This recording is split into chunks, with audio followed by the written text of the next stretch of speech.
बिस्मिल्लाहिर्रहमानिर्रहीम। अस्सलाम वालेकुम स्टूडेंट्स, क्या हाल है? ठीक है आप लोग? तो डिफरेंशियल इक्वेशन के न्यू यूट्यूब लेक्चर के साथ हाजिर हुआ हूँ, शाहज़ेब खान। तो आज का टॉपिक है हमारे पास how we can solve first order differential. पिछले लेक्चर में हमने सॉल्व किया था कि हमारे पास किस तरीके से सॉल्व करते थे फर्स्ट ऑर्डर डिफरेंशियल इक्वेशन। तो हमने सबसे पहला काम जो किया था वो था हमारे पास कि हम किस तरीके से वेरिएबल को सेपरेट करके वेरिएबल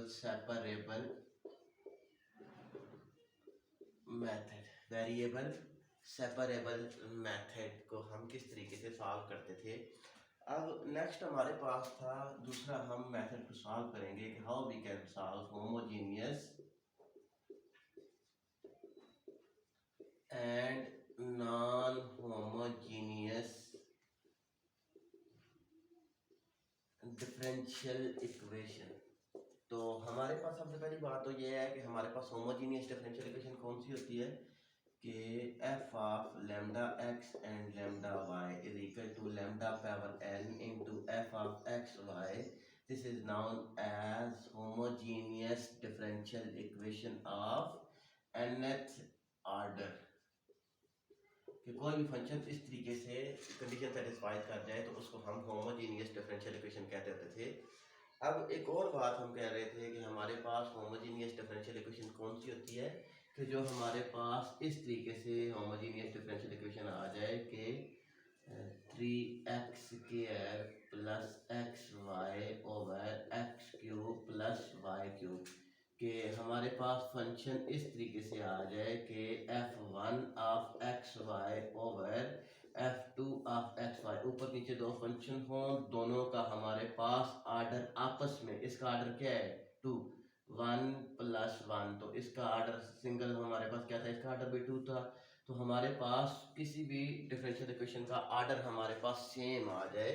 आर्डर मतलब क्या था कि इस फंक्शन का आर्डर अपना सेम हो, इस फंक्शन का आर्डर अपना सेम हो, तो उसको हम कहते थे कि this is known as homogeneous differential equation.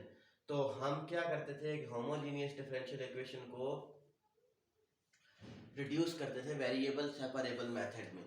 Homogeneous differential equation को हम रिड्यूस करते थे वेरिएबल सेपरेबल मेथड में। तो इस तरीके से हम इसको वेरिएबल को सेपरेट करके फिर हम उसकी वैल्यूज को सॉल्व करते थे। तो अब हमारे पास मेथड कौन सा होता था कि मैं साथ में मेथड भी समझाता हूँ कि किस मेथड के साथ हम वेरिएबल सेपरेबल मेथड के साथ सॉल्व करते थे, सॉरी होमोजेनियस डिफरेंशियल इक्वेशन को वेरिएबल सेपरेबल के साथ सॉल्व करेंगे, फिर उसके बाद हम किस तरीके से इसको सॉल्व करेंगे। तो अब हमारे पास एक एग्जांपल थी कि d y by D x is equal to x cube plus y cube over x square y, x cube plus y cube over x square y plus x y square.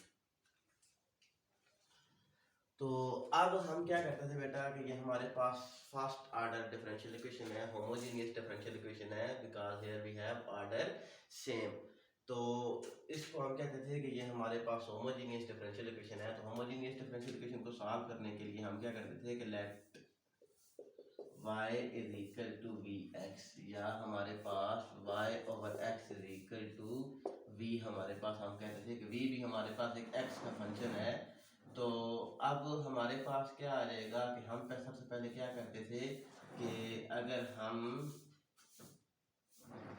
D y by D x, तो इधर से अगर हम x cube common ले लें तो हमारे पास 1 plus y cube over x cube ये हमारे पास आ गया था। इधर से भी हम क्या कर लें, एक्स क्यूब कॉमन ले लें तो हमारे पास क्या आ जाएगा y by x over y square over x square. तो एक्स क्यूब के साथ काम कैंसिल आउट हो जाएगा, तो d y by D x is equal to 1 plus y by x का क्यूब होल क्यूब कर सकते हैं ना, दोनों का क्यूब था, तो y by x plus y by x का स्केयर।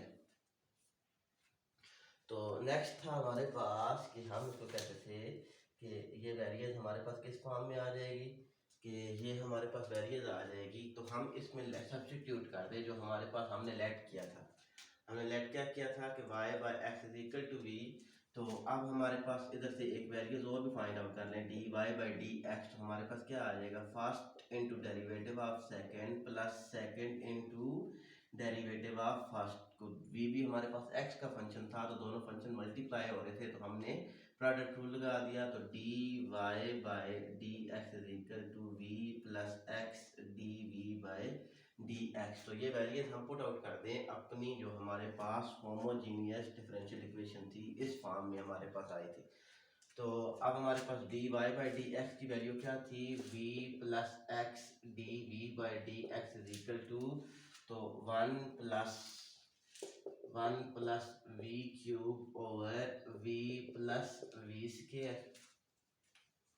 अब ये वाला v इधर फालतू था तो इसको दूसरी साइड पर ले लें, x d we by D x is equal to one plus we cube v plus we square minus we. तो x d we by D x is equal to one plus we cube, अगर LCM ले लें v plus we square, तो हमारे पास क्या आ जाएगा, माइनस वी इंटू इधर वन था तो one into v plus we square. तो x d we by D x is equal to one plus we cube minus v square minus v cube. तो ये इसके साथ कैंसिल आउट हो जाएगा, तो वन प्लस वी। हमने क्या कर दिया था, हमने v कॉमन ले लिया, तो ये हमारे पास किसके इक्वल आ जाएगा। तो अब हमारे पास x d we by D x is equal to one minus v square over v into one plus v. तो a square minus b square, तो इसका फार्मूला ले रहे हैं, x d we by D x is equal to one plus v one minus v over v into one plus v. तो ये हमारे पास इसके साथ कैंसिल आउट हो जाएगा। तो अब हमारे पास सिर्फ टर्म क्या थी, x d we by D x is equal to one minus v over v. ये टर्म हमारे पास आ गई थी। तो हम क्या करते थे कि हम इसको कह सकते थे कि here we have two variables that we can separate। कौन कौन से वेरिएबल थे हमारे पास, one is x and one is v। तो x को एक साइड पर ले लें, तो v into one minus we is equal to, तो ये हमारे पास क्या था, d v as it is. Variable को हमने सेपरेट कर दिया, v वाली टर्म एज इट, तो d is equal to D x over x. तो अब हमारे पास क्या आ गया था बेटा कि हम इसको कहते थे कि अगर इंटीग्रेट कर दें, तो इंटीग्रेट करने के लिए हमारे पास सबसे पहली बात तो ये है कि इम्प्रॉपर फंक्शन होना चाहिए। इंटीग्रेशन की तो वैल्यूज आपको पता होना चाहिए। तो अब हमने क्या करना था, इसको इंटीग्रेट करके हम बता सकते थे कि ये हमारे पास किसके इक्वल आ जाएगा। तो उसके लिए हमने सबसे पहले इसको इंटीग्रेशन के लिए v into one minus we, तो माइनस वन के साथ अगर मल्टीप्लाई करेंगे तो हमारे पास क्या आ जाएगा, विच इज इक्वल टू, हमारे पास आ जाएगा माइनस वन। तो हमारे पास क्या आ जाएगा, v माइनस वन। तो साइन चेंज कर दें तो हमारे पास टर्म क्या बचेगी, ये इसके साथ कैंसिल आउट हो जाएगा, तो सिर्फ हमारे पास वन बच जाएगा। तो हम इसको लिख सकते थे विच इज इक्वल टू, हमने इसको क्या किया कि माइनस वन, इंटीग्रेट बाद में कर लेंगे, तो हमारे पास minus one plus one over one minus we is equal to D x over x. तो इंटीग्रेट कर दे दोनों साइड पर डी वी, तो अब हमारे पास क्या आ जाएगा, minus one d v plus one over one minus v into d v which is equal to D x over x. Because integrate हम तब कर रहे थे कि ये हमारे पास क्या था, डेरिवेटिव इन्वॉल्व था। इस डेरिवेटिव को हमने क्या करना है, ख़त्म करना है। तो अब हमारे पास रिमेनिंग टर्म क्या रह गई थी कि माइनस वी प्लस नीचे फंक्शन ऊपर इसका डेरिवेटिव, तो natural log of one minus we is equal to natural log of X plus natural log of C. तो हम इसको कह सकते थे कि ये हमारे पास किसकी इक्वल था, विच इज इक्वल टू हमारे पास minus V plus natural log of 1 minus we, तो natural log of A plus natural log of B which is equal to natural log of A B. तो अब हम इसको कह सकते थे कि हमारे पास, इसको हमने सिंप्लीफाई कर दिया, डेरिवेटिव जो इन्वॉल्व था वो हमारे पास क्या हो गया था, वो हमने उस डेरिवेटिव को ख़त्म कर दिया था, बिकॉज डेरिवेटिव डिफरेंशियल इक्वेशन का सोल्यूशन हमारे पास वही होता है कि जब हम उसमें से डेरिवेटिव को ख़त्म कर दें। तो अब हमारे पास क्या था कि v के जो हमने सब्स्टिट्यूट किया था, v किसके इक्वल आ जाए, v is equal to Y over x, तो वैल्यूज पुट आउट कर दें, minus Y over X plus natural log of 1 minus Y over X which is equal to natural log of X C. तो this is the solution of first order homogeneous differential equation। once again I will repeat that कि हम किस तरीके से solution of first order differential equation को solve करते थे।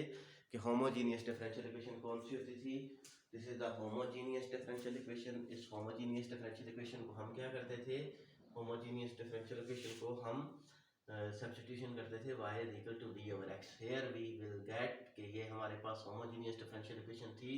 There are two types of homogeneous differential equation, one is reducible and one is irreducible form. तो ये था हमारे पास रिड्यूसिबल फॉर्म के हम क्या करते थे कि इसको रिड्यूस करके वेरिएबल सेपरेबल मेथड में लेकर आते थे। तो फिर उसके बाद ये हमारे पास क्या हो जाता था, इसका सोल्यूशन आ जाता था। तो अब हमने क्या किया, इसको सब्स्टिट्यूट किया, y is equal to v over x, y by x is equal to v. तो ये हमारे पास क्या बन गई थी कि ये वैल्यूज हमने पुट आउट की थी कि ये हमारे पास वेरिएबल सेपरेबल फॉर्म बन गई थी। This is the variable separable form. Here we will reduce that variable separable form. तो वेरिएबल सेपरेबल फॉर्म में हमने इसको क्या किया था कि वेरिएबल को सेपरेट करके हमने इसको इंटीग्रेट करना था। इंटीग्रेट करने के लिए हम सबसे पहले इम्प्रॉपर इंटीग्रेशन चाहिए होता है। तो इम्प्रॉपर इंटीग्रेशन हमने पुट आउट किया कि हमारे पास क्या था कि डी वी बाय वन, तो वन, इसको हमने क्या किया, इम्प्रॉपर इंटीग्रेशन लॉन्ग डिवीजन के साथ हमने इसको डिवाइड करके इम्प्रॉपर इंटीग्रेशन में सॉल्व किया। फिर उसके बाद हमारे पास क्या आ गया था कि डेरिवेटिव हमने ख़त्म कर दिया था। तो ये तो था हमारे पास क्या था कि हमने उसकी वैल्यूज फाइंड आउट कर दी थी। तो ये तो हमारे पास प्रोसीजर था कि how we can solve variable separable method, homogeneous differential equation को वेरिएबल सेपरेबल मेथड के साथ सॉल्व करते थे। अब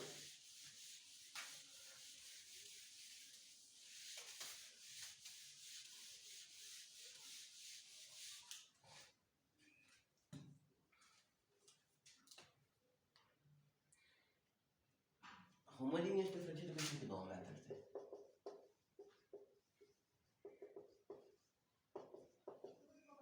वन इज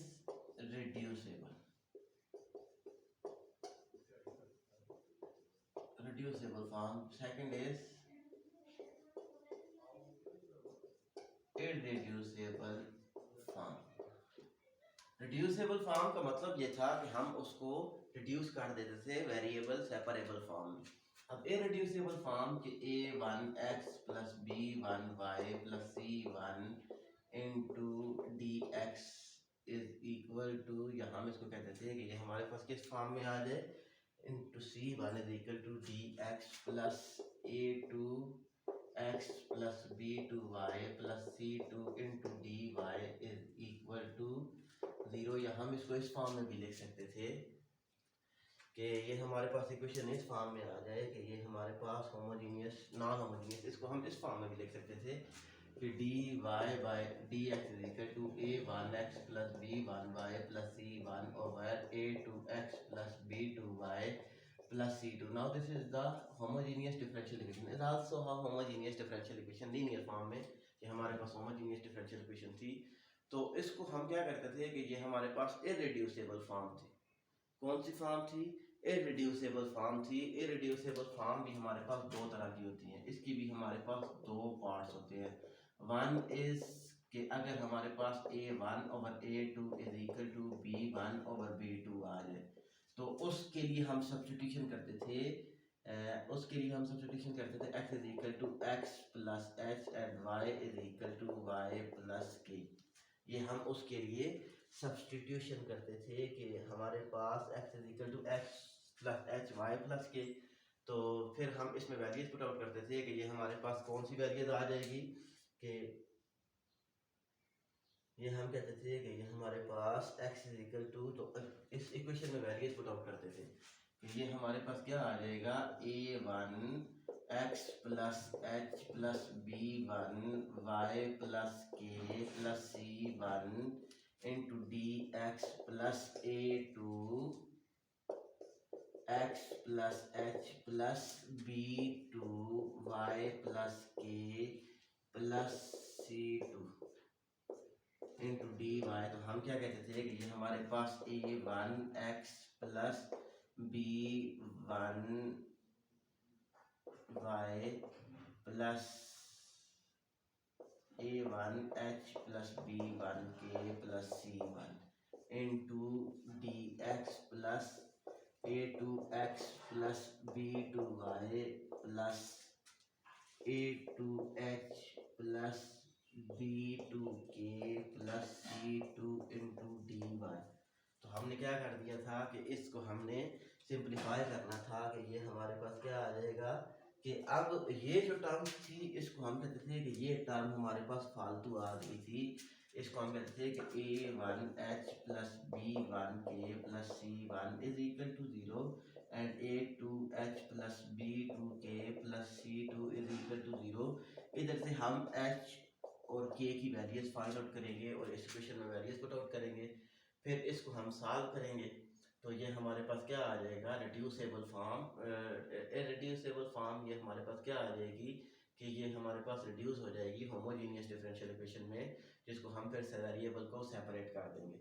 इन दोनों के इक्वेशंस को इसकी मैं एग्जांपल्स करवाऊंगा और साथ में 2 क्वेश्चंस करवाऊंगा। फिलहाल सबसे पहले आप इसको सॉल्व करें, जो मैंने आप लोगों को homogeneous differential equation y is equal to vx की फॉर्म में जो हमारे पास आता है उसको आप सॉल्व करें तो काफ़ी है आपके लिए। एक्सरसाइज है हमारे पास 9.3।